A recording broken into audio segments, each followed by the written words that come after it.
Hi hello welcome to my channel. நான் உங்கள் SL Thagadur தமிழச்சி.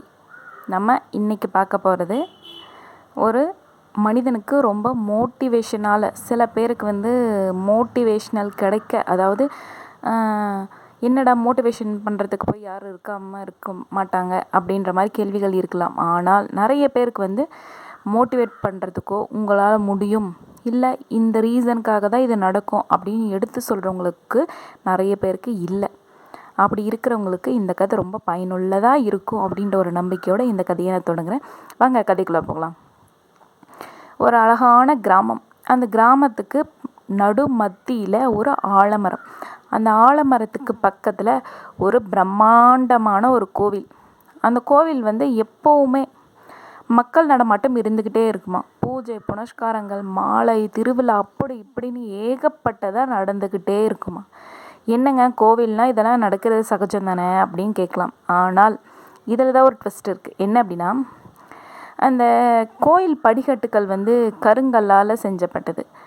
அந்த கோயில் படிக்கட்டு, அதாவது கருங்கல் படி ஏறி உள்ளே போய் கருங்கல்லால் அமைக்கப்பட்ட ஒரு கோவிலை விழுந்து விழுந்து கும்பிட்டு வரும்.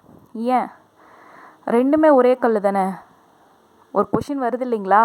சரி, அதுக்கு என்ன காரணம் அப்படின்னா, எல்லாருமே பூஜை முடிச்சுட்டு ரொம்ப விழுந்து கும்பிட்டு கிளம்பி போயிடுறாங்க. ஒரு நாள் அந்த படிக்கட்டுக்கு ரொம்ப கவலையாக போச்சான்.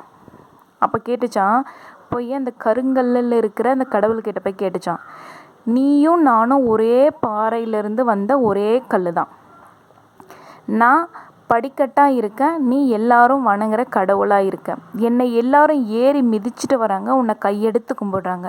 இதுக்கு என்ன காரணம்? ஏன் நீயும் நானும் ஒரே விதத்தில் இருந்து வந்தவங்கள, உன்னுக்கும் எனக்கும் என்ன அப்படிப்பட்ட வித்தியாசம்? உன்னை விட நான் எந்த விதத்தில் குறைஞ்சிட்டேன் அப்படின்னு சொல்லிட்டு அந்த படிக்கட்டாக இருந்த கல் கேட்டுச்சான். அதுக்கு கடவுளாக இருந்த கல் சொல்லிச்சான், நம்ம சிற்பி உளியோடு வரும்போது முதல்ல உங்ககிட்ட தான் வந்தார். முதல்ல உங்ககிட்ட கை வைக்கும்போது நீ என்ன பண்ண? நல்லா யோசிச்சுப்பார். ஒரு அடி கொடுத்த உடனே, ஐயோ அம்மா என்னால் முடியாது, என்னை விட்டுருங்கன்னு சொல்லிட்டு ஒரே அடியில் 4 துண்டாக உடஞ்சி விழுந்துட்டேன். அந்த 4 துண்டாக உடஞ்சி விழுந்ததுக்கப்புறம் உன்னை என்ன பண்ண முடியும்? ஒரு சின்ன வலி கூட உன்னால் தாங்க முடியாமல் நீ 4 துண்டாக விழுந்த உன்னை எப்படி சிற்பி தான் நினச்ச ஒரு உருவத்தை செதுக்க முடியும்?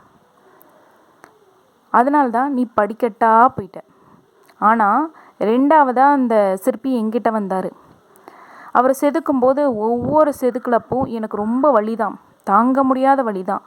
ஆனால் அத்தனை வலியும் நான் பொறுமையாக அந்த கல் உடையாதபடி ரொம்ப ஸ்ட்ராங்காக நான் இருந்தேன். அதனால தான் என்னாச்சு, நான் முழு சிற்பமாக வர வரைக்கும் என்னோடய வலியை பொறுத்துக்கிட்டு நான் ரொம்ப ஸ்ட்ராங்காக இருந்ததுனால தான் என்னை எல்லாருமே கையெடுத்து கும்பிட்ற இடத்துக்கு நான் வந்திருக்கேன். நீ முதல் அடியிலே விழுந்த படிக்கட்டாக மாறின.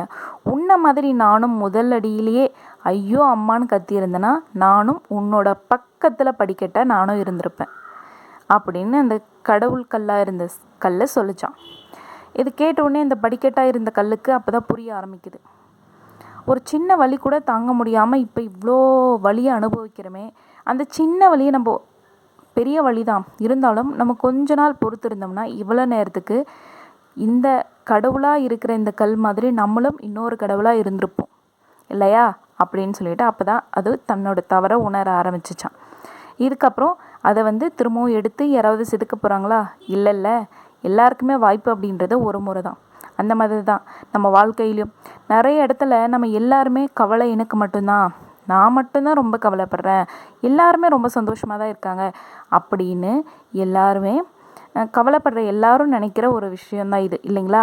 ஆனால் எல்லாருமே எல்லார் வீட்லேயும் எல்லாரும் சொல்லுவாங்க, வீட்டுக்கு வீட்டுக்கு வாசப்படி தான் அப்படின்னு சொல்லிட்டு. அந்த மாதிரி தான் எல்லார் வீட்லேயும் கஷ்டம் இருக்குது. இருந்தாலும் எல்லா கஷ்டங்களும் இது தன்னோட வாழ்க்கையில் அடுத்தபடிக்கு கொண்டு போகிற ஒரு கஷ்டம்தான். இதை நம்ம தாங்கினாதான் நம்ம அடுத்த நிலைமைக்கு போக முடியும் அப்படின்னு நிறைய பேர் தன்னோட கஷ்டத்தை தாங்குள்ளேயே அந்த செதுக்கின கல் மாதிரி வச்சுக்கிறாங்க.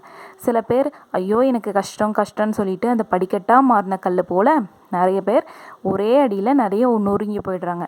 நீங்கள் ஒவ்வொரு அடியிலையும் ஒவ்வொரு வழியிலையும் நீங்கள் அழகான சிற்பமாக செதுக்கப்படுறீங்க அப்படின்றது தான் உண்மை. இதுக்கப்புறமாவது ஒவ்வொரு கஷ்டத்தையும் தனக்கு மட்டும்தான் வருது அப்படின்னு ஃபீல் பண்ணாமல் தன்னை விட நிறைய பேருக்கு இதை விட கஷ்டங்கள்லாம் இருக்குது. அப்படி இருக்கும்போது தன்னோட கஷ்டம் ரொம்ப ரொம்ப புள்ளி அளவு தான் அப்படின்னு நீங்களாக உங்கள் மனசை ஒரு நிலைப்படுத்திக்கிட்டு அடுத்த நிலைமைக்கு போகிறது தான் புத்திசாலித்தனம் அப்படின்னு இந்த கதையை முடிச்சுக்கிறேன். நன்றி, வணக்கம்.